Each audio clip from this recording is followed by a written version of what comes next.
देखिए, अब हम लोग 16 नंबर सवाल देखेंगे। इससे पहले मैंने 15 तक सवाल करा दिया है, ठीक है। तो ये आपका दहाड़ बैच जो है, इसमें लगभग 40-50 तक क्वेश्चन होंगे, ठीक है। तो इसमें 15 तक क्वेश्चन करा दिया है मैंने, ठीक है।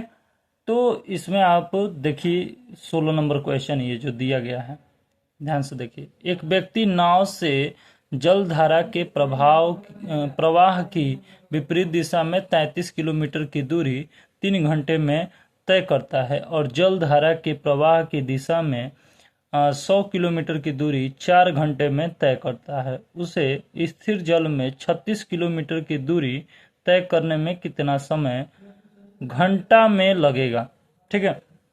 ये आपको सवाल दे दिया गया है, आप इसको करिए और बताइए कि इसका आंसर कितना आएगा, ठीक है। बहुत ही सिंपल है। देखिए, देखने में बड़ा लग रहा है। देखिए, एक व्यक्ति जो है जलधारा के प्रवाह के विपरीत में जा रहा है, तो 33 किलोमीटर की दूरी कितने देर में कर रहा है? 3 घंटे में तय कर रहा है। ध्यान से सुनिएगा, 33 किलोमीटर की दूरी कितने घंटे में? 3 घंटे में तय कर रहा है। और जल के धारा के प्रवाह की दिशा में जा रहा है, यानी कि जल इधर जा रहा है तो वो भी इधर ही जा रहा है। तो 100 किलोमीटर की दूरी 4 घंटे में तय कर रहा है। आप एक बात बताइए, चाल बराबर क्या होता है? दूरी बटा समय होता है। चाल बराबर क्या होता है? दूरी बटे में समय होता है। तो ये बताइए, यहां पर हम दूरी और समय देख रहे हैं, तो यहां से चाल निकल जाएगा। तो देखिए, हमको विपरीत दिशा में अगर हम चाल निकालें, देखिए एक नाव है, दूसरा क्या है? बोट है। बोट और वाटर है, तो बोट और वाटर माइनस हो जाएगा अगर विपरीत कहेगा तब। और प्रवाह के दिशा में बोलेगा तो बोट और वाटर क्या करेंगे? आपस में जोड़ देंगे। देखिए, विपरीत के लिए जो चाल होगा, कुल दूरी कितना है? 33 और बटे में 3 हो जाएगा, यानी कि चाल नंबर 1 कितना आ गया? चाल नंबर 1 जो आया वो हमारा 11 निकल करके आ गया। तो B माइनस डब्ल्यू कितना हो गया? 11 किलोमीटर प्रति घंटा हो गया। B प्लस डब्ल्यू जो है वो कितना आया? B प्लस डब्ल्यू, तो देखेंगे तो B प्लस डब्ल्यू जो आएगा 100 किलोमीटर की दूरी 4 घंटे में तय करता है। तो यानी कि चाल नंबर 2 ये धारा के दिशा में 100 किलोमीटर की दूरी 4 घंटे में, यानी कि इसको काटिए तो 25 हो जाएगा। यानी कि B प्लस डब्ल्यू का मान कितना आ गया? 25 किलोमीटर प्रति घंटा। अब यहां से डब्ल्यू क्या हो जाएगा? कैंसल आउट हो जाएगा, काट दीजिए। 2B बराबर 25 और 11 जोड़ेंगे तो 36 हो जाएगा। यानी कि यहां से B का मान कितना आ गया? 18 किलोमीटर प्रति घंटा आ गया। 18 किलोमीटर प्रति घंटा आ गया।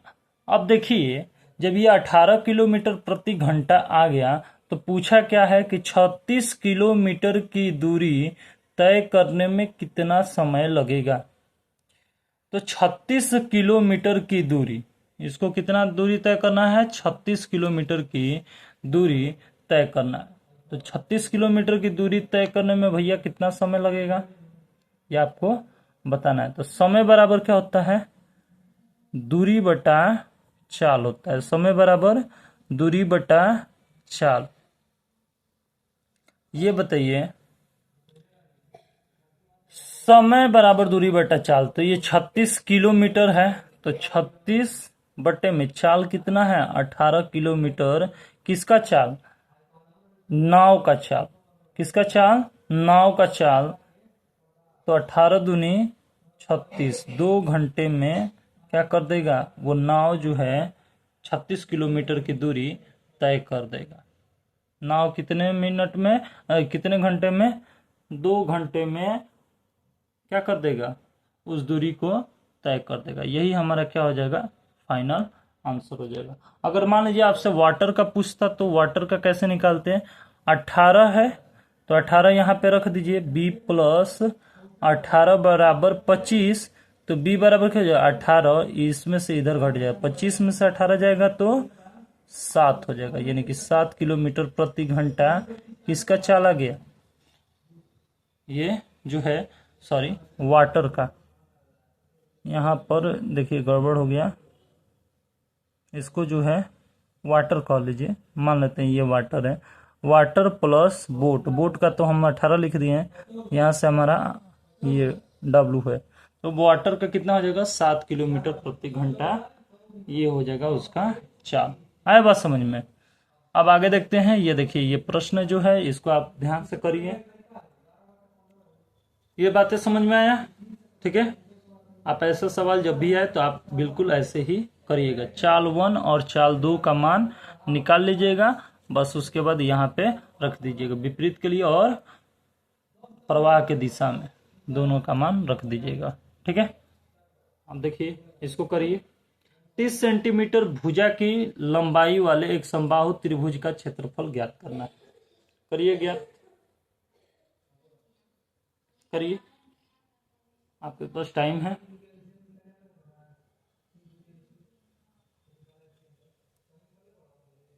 देखिए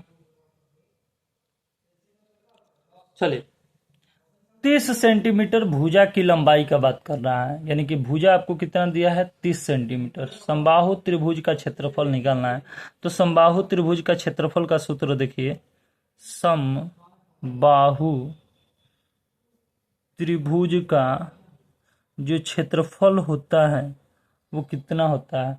समबाहु त्रिभुज का क्षेत्रफल का सूत्र होता है करनी में 3/4 गुणे भुजा का होल स्क्वायर होता है। क्या होता है, भुजा का होल स्क्वायर, जिसमें भुजा आपको 30 दे दिया है, तो करनी में 3/4 भुजा, भुजा कितना दिया है 30, तो 30 का क्या करेंगे आप वर्ग कर देंगे।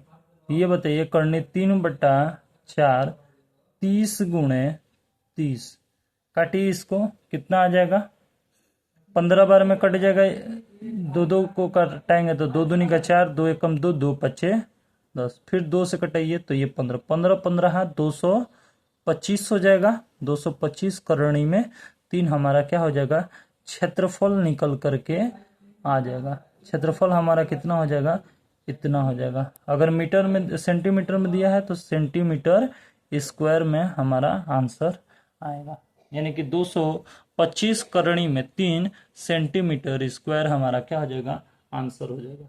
आई होप कि ये क्वेश्चन आपको बहुत अच्छे से समझ में आए। अगर वीडियो अच्छी लग रही है तो वीडियो को लाइक करिए, ज़्यादा से ज़्यादा शेयर करिए, हमारे चैनल पर नया है तो चैनल को सब्सक्राइब करिए। अब आगे देखते हैं क्वेश्चन नंबर 18। क्वेश्चन नंबर 18 देखिए, अभी जो क्वेश्चन किए थे आप लोग बिल्कुल वैसा ही है, ठीक है। देखिए इसको करिए, अभी नाव वाला अभी मैंने सवाल बताया था वो करना है आपको, करिए। देखिए क्या आ रहा है, एक नाव धारा की दिशा में 90 किलोमीटर की दूरी 5 घंटे में तय करता है। धारा की दिशा में बात कर रहा है, यानी कि B प्लस W होगा, तो B प्लस W कर देंगे। अच्छा, जबकि धारा के विपरीत दिशा में 6 घंटे में तय करता है, 6 घंटे में तय करता है। अच्छा, यही दूरी 6 घंटे में तय करता है, यही दूरी सेम दूरी, यही दूरी 6 घंटे में तय करता है। विपरीत में अगर चलता है तब, तो विपरीत के लिए क्या हो जाएगा माइनस हो जाएगा। तो B प्लस W का ये देखिए दूरी दिया है, ये समय दिया है, तो चाल निकल जाएगा, दूरी में समय से भाग दे दीजिए तो 18 बार में कटेगा, तो यहाँ पर 18 हो गया। विपरीत बोला है 6 घंटे में, और ये दूरी कितना दिया है 90 दिया है, दूरी कितना दिया है 90, 6 घंटे से भाग देंगे तो 15, यानी कि ये सभी किस में आ गया किलोमीटर प्रति घंटा में, ये किलोमीटर प्रति घंटा में चाल आ गया। अब यहाँ से W से W कट गया, 2B बराबर कितना हो जाएगा 18, और 15 को क्या करिए जोड़ दीजिए, कितना आ गया 33, कितना आ गया 33, यानी कि B का मान यहाँ से निकालेंगे तो 2 एकम 2, 2 छक्का 12, 2 पच्छे 10, यानी कि 16.5 किलोमीटर प्रति घंटा बोट का आया। किसका आया? बोट का आया। तो भैया जब बोट का आ गया तो धारा की चाल पूछ रहा है, तो धारा की चाल बताइए। तो धारा की चाल क्या होगा? धारा की चाल का बात करें, यानी वाटर का बात कर रहा है, तो वाटर का बात किया जाए तो देखिए, बोट प्लस वाटर बराबर 18 कर दीजिए। बोट प्लस वाटर बराबर 18 कर दीजिए। तो बोट के जगह पे 16.5 प्लस वाटर बराबर 18। तो वाटर बराबर क्या हो जाएगा? 18 में से घटा दीजिए 16.5, तो वाटर का कितना आ जाएगा? 18 में से 16.5 जाएगा तो 1.5 किलोमीटर प्रति घंटा हमारा क्या हो जाएगा? चाल निकल करके आ जाएगा। 1.5 किलोमीटर प्रति घंटा चाल निकल करके आ जाएगा। ठीक है, तो ये बातें समझ में आया। तो इस टाइप का 2 क्वेश्चन हमने कर लिया। अगर वीडियो अच्छी लग रही है तो वीडियो को लाइक करिए। ठीक है, क्वेश्चन समझ में आया कि नहीं? विपरीत रहेगा तो घट जाएगा, और एक ही दिशा में, मतलब जिधर धारा चल रही है, जैसे धारा इधर चल रही है, नाव भी इधर चल रहा है, तो जुड़ जाएगा। धारा ऐसे चल रही है, नाव ऐसे चल रहा है, तो क्या हो जाएगा? घट जाएगा। आ रहा है बात समझ में? तो देखने में बड़े बड़े क्वेश्चन हैं, आप आसानी से इसे डील कर सकते हैं। ठीक है, अब देखिए आगे देखते हैं। ये क्वेश्चन है, बहुत ही सिंपल है, आप इसको करिए, ध्यान से करिए इसको। देखिए बोल रहा है कि यदि a का 90%, b का 30% तथा b बराबर a का x% हो तो x का मान क्या होगा? ये आपसे पूछ रहा है, करिए इसको। ठीक है, देखिए इसको कैसे करते हैं। a का 90%, a का 90%, यानी कि a गुणे 90/100 हो जाएगा, बराबर b का 30% बोल रहा है, तो b गुणे 30/100 हो जाएगा। ठीक है, इतना हो जाएगा। यहां से काटिए पीटिए, ये 100 से ये 100 कट गया, एक जीरो से एक जीरो कट गया, यानी कि 9a बराबर 3b हो गया। 9a बराबर 3b, तो यहां से a का मान कितना हो जाएगा? 3 हो जाएगा, और b का मान कितना हो जाएगा? 9 हो जाएगा। a का मान 3 हो गया, b का मान कितना हो जाएगा? 9 हो जाएगा। इतना बात समझ में आया? a और b का मान हमने निकाल लिया, तो a और b का मान यहाँ पे पुट कर दीजिए। b का मान कितना है? 9 है। b का मान 9 है। आप चाहेंगे तो इसको कटा भी सकते हैं, जैसे हम इसको अनुपात के रूप में लिखें तो a अनुपात b। a का मान 3 है, b का मान 9 है। 3 एकम 3, तितरी का 9, छोटा हो गया। a का मान अब कितना हो गया? 1, और b का मान कितना हो गया? 3। ठीक है, b के जगह पर हमको क्या रखना है? 1 रखना है, रख दिए। बराबर है, बराबर a के जगह पे कितना रखना है? सॉरी, b के जगह पे 3 रखना है ना, 3 रखना है। b के जगह पर 3 रखना है, b के जगह पे 3, 3 हो गया। बराबर में a का मान कितना है? 1, तो 1 का x प्रतिशत मतलब बटा में 100। 3 बराबर x गुणे 1 करेंगे तो x, अब बटा में क्या हो जाएगा? 100। तो x बटा में 100, 100 का इधर गुणा कर दीजिए, तो x बराबर कितना हो जाएगा? 300। x बराबर कितना हो जाएगा? 300 हो जाएगा। x बराबर कितना हो गया? 300। तो जब भी आपको पूछेगा x का मान निकालने के लिए, आप a और b का मान निकालिएगा और उसको यहाँ पे पुट कर दीजिएगा। a और b का मान निकाल करके यहाँ पर पुट कर दीजिएगा, आपका x का मान निकल के आ जाएगा। बोलिए समझ में आया कि नहीं जी? समझ में आया? ठीक है, अब आगे बढ़े, चलिए देखिए, ये आपके सामने क्वेश्चन दिया गया है। ध्यान से करिए इसको। उस धनराशि के लिए ब्याज की दर ज्ञात कीजिए जो 3 वर्षों में स्वयं की 1.728 गुनी हो जाती है यदि ब्याज की गणना वार्षिक चक्रवृद्धि ब्याज के रूप में हो।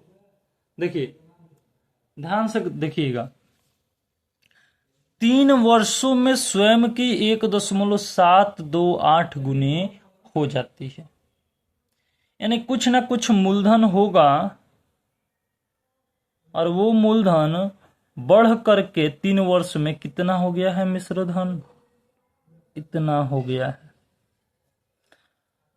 तो मूलधन कितना मानेंगे, देखिए ध्यान से सुनिएगा, दशमलव के बाद कितना अंक है, दशमलव के बाद 3 अंक है, दशमलव के बाद 3 अंक है, तो दशमलव को 1 लिखेंगे और उसके बाद कितना अंक है 3, तो 3 जीरो बढ़ा देंगे।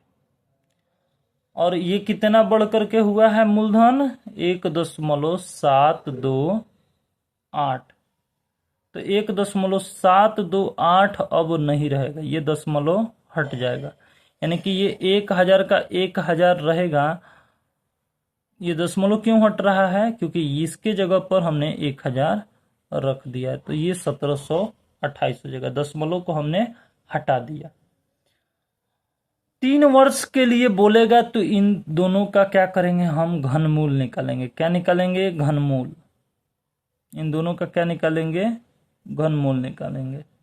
ठीक है, अब देखिए जब इसका घनमूल निकालेंगे तो 10 हो जाएगा और इसका घनमूल निकालेंगे तो 12 हो जाएगा। 10 से 12 कितना का बढ़ोतरी हो रहा है, 2 का। कहां से, 10 से, तो 2 का बढ़ोतरी कहां से हो रहा है, 10 से।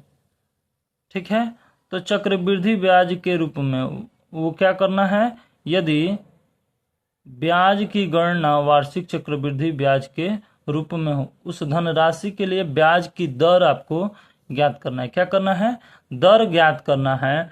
तो दर ज्ञात करने के लिए 2 की वृद्धि हुई, कहां से, 10 से, गुणे 100, 10 दहिया 100, यानी कि दर हमारा जो निकल करके आया वो कितना आया, 20% निकल करके आया, 20% निकल करके आया। ठीक है, 20% वार्षिक। अगला इसी प्रकार से एक प्रश्न आपके सामने है। ठीक है, करिए इसको, देखिए इसको करिए। क्या बोल रहा है कि उस धनराशि के लिए ब्याज की दर ज्ञात करिए जो 3 वर्षों में स्वयं की 2.197 गुनी हो जाती है। देखिए 3 वर्ष में बिल्कुल वैसा ही दिया है प्रश्न। तो पहले तो हम लोग मूलधन लिखेंगे, उसके बाद मिश्रधन लिखेंगे। ठीक है, मूलधन और मिश्रधन हो गया। मूलधन पहले क्या लिखेंगे, दशमलव के बाद 3 अंक है तो दशमलव के आगे 3 लगा देंगे।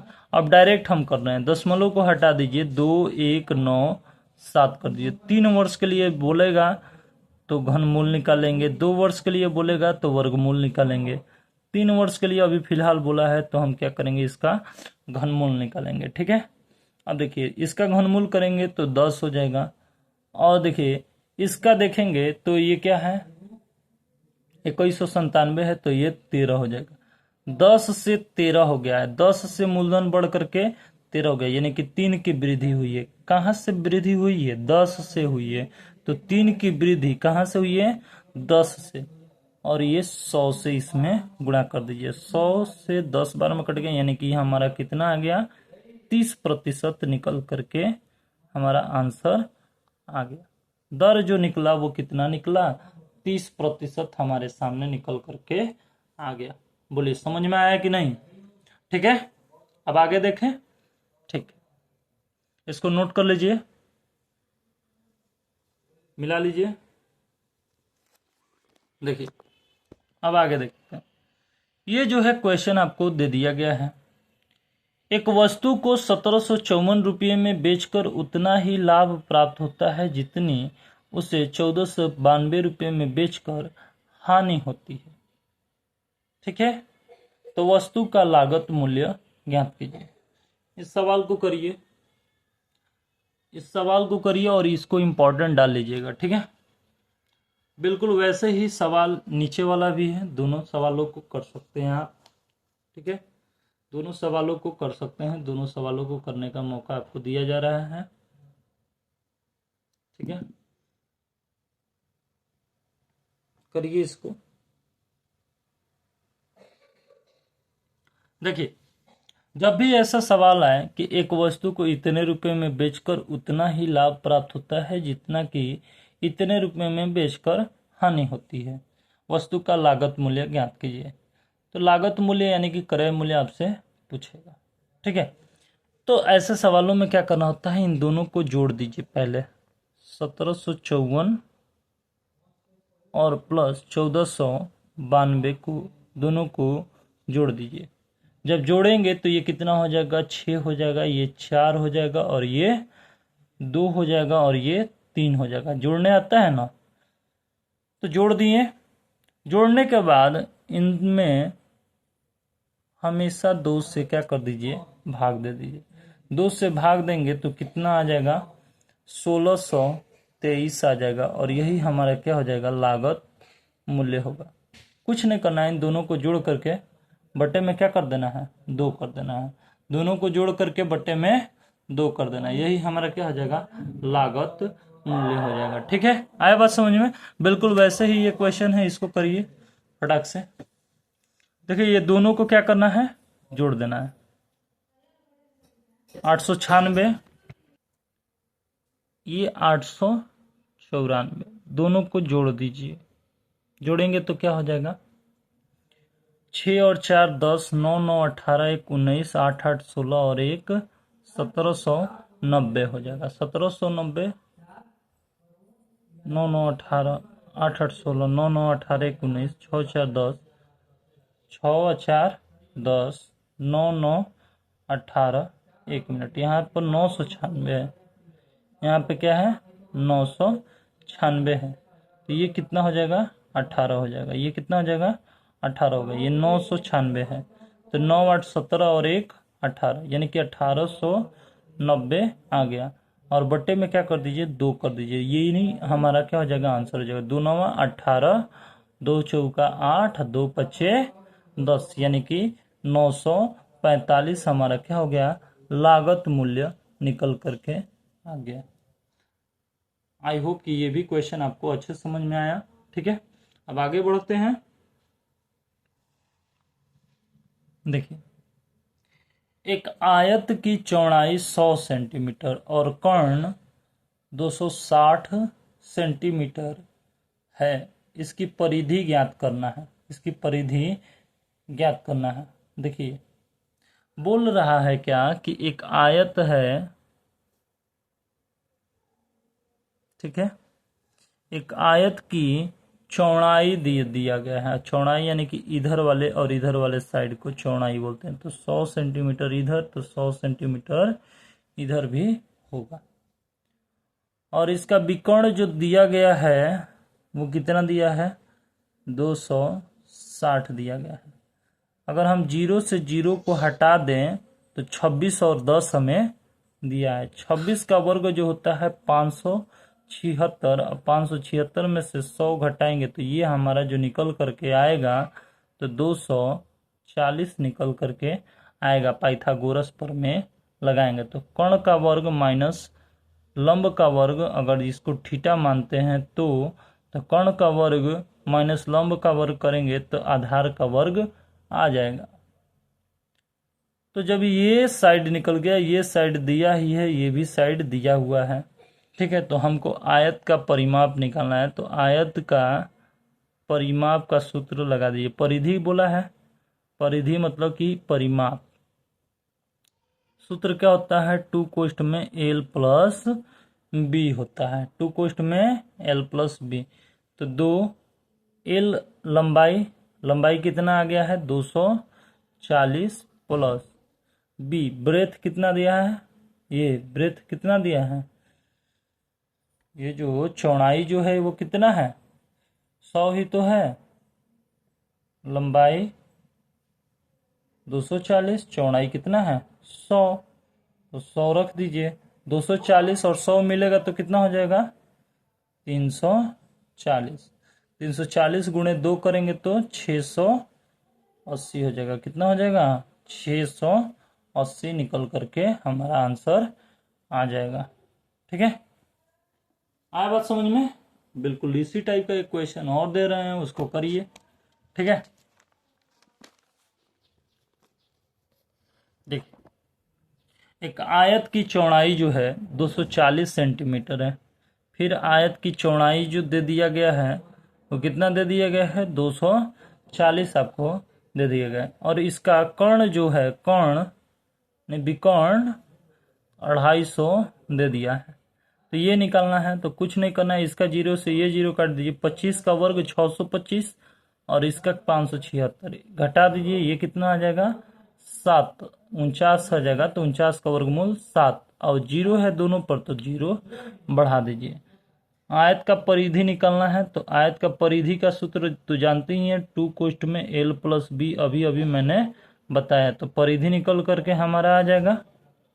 ठीक है, तो 2 कोष्ठ में l लंबाई कितना है, लंबाई कितना है 240, चौड़ाई कितना है, चौड़ाई कितना है 70 है। 240 प्लस 70 यानी कि 2 गुणे 310 हो जाएगा। 7 4 11 310 यानी कि 620 हमारा क्या हो जाएगा फाइनल आंसर हो जाएगा। आया बात समझ में? ये आप क्वेश्चन करके दिखाइए, ये बहुत ही इंपॉर्टेंट क्वेश्चन है, इसको करके दिखाइए। करिए इसको।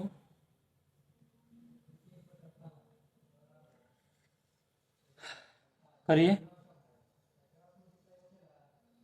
देखिए m प्लस n और m माइनस n का अनुपात दे दिया गया है 7/5। आपसे पूछ रहा है m Q plus n Q यानी कि m Q minus n Q का अनुपात आपको ज्ञात करना है। यानी कि एक बार जोड़ वाले का पूछा है, एक बार घटाने वाले का। तो अभी आप क्या करिए कि इन दोनों को एक बार जोड़ दीजिए और एक बार घटा दीजिए।